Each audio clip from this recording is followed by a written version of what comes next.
நாவனுங்கிறது உண்மையான தேவன். நான் ஒரு கிறிஸ்டியன், நான் ஞானஸ்தானமும் வாங்கிட்டேன், அப்புறம் என் வாழ்க்கையில் எவ்வளோ பிரச்சனை வருது அப்படின்னு குழம்பிட்டு இருக்கீங்கல்ல. இல்லைன்னா நீ கர்த்தரை கும்பிட்டுட்டே இருக்கல, உன் வாழ்க்கையில் உனக்கு கர்த்தர் என்ன செஞ்சாரு, பிரச்சனையாக தானே வருது அப்படின்னு சொல்லி சில பேர் உங்களை குழப்பிட்டு இருக்காங்கல்ல.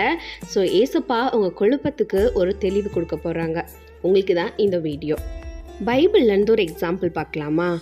ஏசப்பா யோர்தான் நதியில் திருமுழுக்கு யோவான் அப்படின்னு சொல்லப்படுவார் இல்லையா, அவர்கிட்ட ஞானஸ்தானம் எடுத்துட்டு அவர் வனாந்திரத்துக்கு போகிறாரு. 40 நாள் அங்கே உபவாசம் ஜெபம் பண்ணுறாரு. அதுக்கப்புறம் அவர் சாத்தானால் சோதிக்கப்படுறாரு.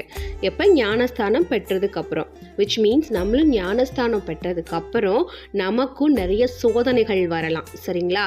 அதை நம்ம எப்படி டேக்கிள் பண்ணுறோம் அப்படிங்கிறதுல தான் நம்ம விசுவாசம் இருக்குது. ஸோ ஏசப்பா ஞானஸ்தானம் வாங்குறாரு. 40 நாள் வனாந்திரத்தில் அவர் சோதிக்கப்படுறப்ப பிசாசாதனவன் சோதனையை கொண்டு வரப்ப ஏசப்பா முழங்கால் போட்டு, ஐயோ பிதாப்பா எனக்கு இந்த சாத்தான்ல பெரிய பிரச்சனை கொடுத்துட்டானே, நான் என்ன செய்யுது அப்படின்னு சொல்லி ஒரு புலம்பலை.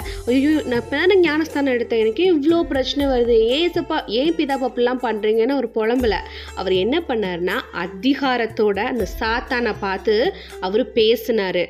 சாத்தானுக்கு எதிர்த்து நில்லுங்கள், அவன் ஓடி விடுவான் அப்படின்னு நம்ம பைபிளே போட்டிருக்கு. இன்னைக்கு உங்கள் லைஃப்பில் நிறைய பிரச்சனையே வந்துட்டே இருக்கா? அப்போ நீங்கள் அந்த பிரச்சனையை கொடுக்குற சாத்தானை பார்த்து அதிகாரத்தோட பேசுங்க. ஏன்னா நீங்கள் இந்த உலகத்தை படைச்ச கடவுளோட சொந்த பிள்ளையாக இருக்கீங்க. அதில் நீங்கள் உங்கள் விசுவாசத்தை காட்டுறப்ப உங்களுக்கான பலன் கூடிக்கிட்டே போகும். 2வது விஷயம், நம்மளை விட சாத்தானுக்கு ஏசப்பாவோட பவர் எவ்வளோ அப்படிங்கிறது நல்லா தெரியும். ஒரு எக்ஸாம்பிள் நான் சொல்லவா? மார்க் 1வது அதிகாரத்தை நீங்கள் வாசித்து பார்த்தீங்கன்னா, ஏசப்பா கலிலேயாவில் ஒரு சர்ச்சில் போய் பிரசங்கம் பண்ண வரப்போ சாத்தானால் பிடிக்கப்பட்ட ஒருத்தனை சொல்லுவார்னா, ஐயோ இயேசுவே நீங்கள் எதுக்கு இங்கே வந்தீங்க, எங்களை கெடுக்கவா வந்தீங்க அப்படின்னு சொல்லி அவன் பதறுவான். அதுக்கப்புறம் சர்ச்சஸ் போக போக சாத்தான்கள்லாம் அவரை பற்றி தெரிஞ்சனால அவரை பற்றி பேச ஆரம்பிக்குது, பயப்பட ஆரம்பிக்குது. ஸோ அவர் அவங்கள பேசவே இல்லையா, சாத்தான் பிடிச்சவங்கள ஜஸ்ட் அவங்கள க்யூர் பண்ணிகிட்டே வராரு.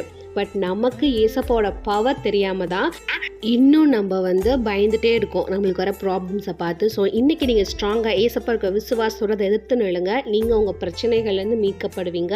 உங்களுக்கு இந்த வீடியோ பிரயோஜனம் தான் லைக் பண்ணுங்கள், யாருக்கு தேவையோ அவங்க கூட ஷேர் பண்ணுங்கள். God plus.